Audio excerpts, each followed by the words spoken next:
The secular great leader, the former Prime Minister of India and Rajya Sabha MP, Sri H.D. Devegowda ji, and my another leader and Union Minister, Sri H.D. Kumaraswamy ji. And I also extend my gratitude to the people of my constituency, Kolar, and people of Karnataka for entrusting me with this responsibility.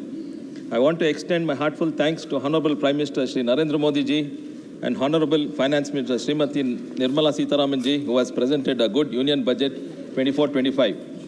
In the history of Indian democracy, our Honorable Prime Minister Sri Narendra Modi ji has been elected for the third consecutive term, and NDA government is presenting the budget for a record 11 years continuously, promising a true and wide vision on key fields that emphasizes the development of the nation and ample opportunities for all. Speaker, sir, the budget has focused on skill development to reap benefits out of demographic dividends, where the youth, both men and women, will improve their skills and take advantage of abundant opportunities in the field of employment and entrepreneurship. The government has taken up steps to skill 20 lakh youths over 5 years, including women.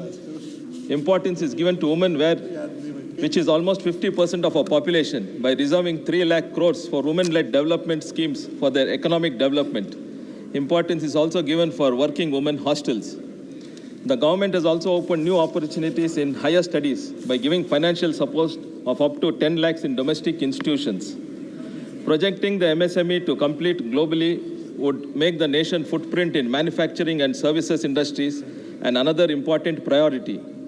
Providing MSMEs with guarantee, enhancing Mudra loan limit to 20 lakhs from 10 lakhs will make the young entrepreneurs to establish on their own. A scheme to provide internship in top 500 companies to 1 crore youths in 5 years by giving rupees 5,000 internship per month, which will create employment to youth.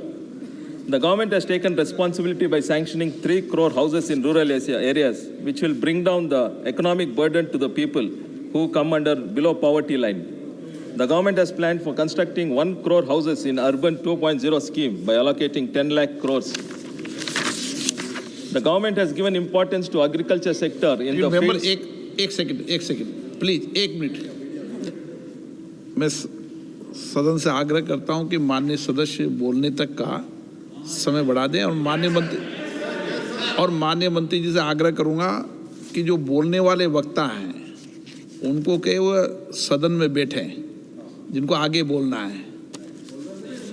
बोलने वाले वक्ता नहीं बैठे हैं सदन में, उनको बोलो आगे से बैठे हैं यहाँ पर। जो कल बोलने वाले, आज बोलने वाले थे, वो भी सदन में बैठे यहाँ पे लिस्ट में जिनका नाम है। हाँ, सदन में बैठेंगे तो सुनेंगे तो बोलेंगे।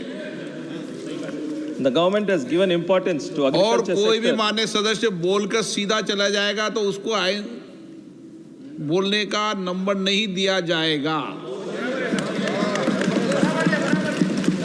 सदन में आपकी सलाह मानता हूं, लेकिन ये आसन का अधिकार है कि ऐसे माननीय सदस्य बोलते हैं और सदन से चले जाते हैं।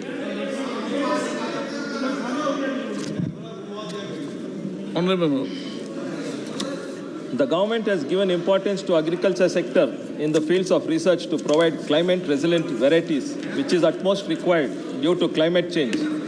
It is also giving thrust to natural farming and digital public infrastructure for coverage of farmers and their land. The government has adopted PM Surya Ghar Muft Yojana, where solar units are installed on rooftops to obtain free electricity to 1 crore households. This will reduce the burden on power sector, and economically the householder will benefit. The schemes and allocation that the government of India has announced under innovation, research and development and next generation reforms would rather attract and support the new way thinking and exploitation of themselves in good manner for establishment of Viksit Bharat, which is utmost result of this budget 24-25. Government is giving priorities to youth, women, agriculture, housing, tourism and entrepreneurship development. So India is surely going to become the third biggest economy in the near future.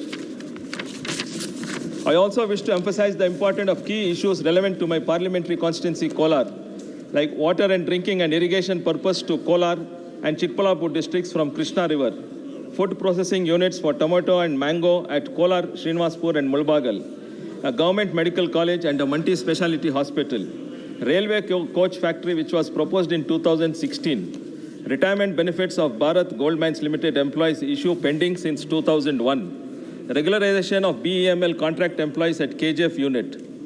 Upgradation of state highways to national highway from Hoskote to Madanpalli, B. Kotkota to Hosur, Kuppam to Bagepalli. Thank you, Honorable Speaker, for giving me an opportunity in this august house. Jai Hind. सभा की कार्रवाई उनको भी दिया नहीं गया, सिर्फ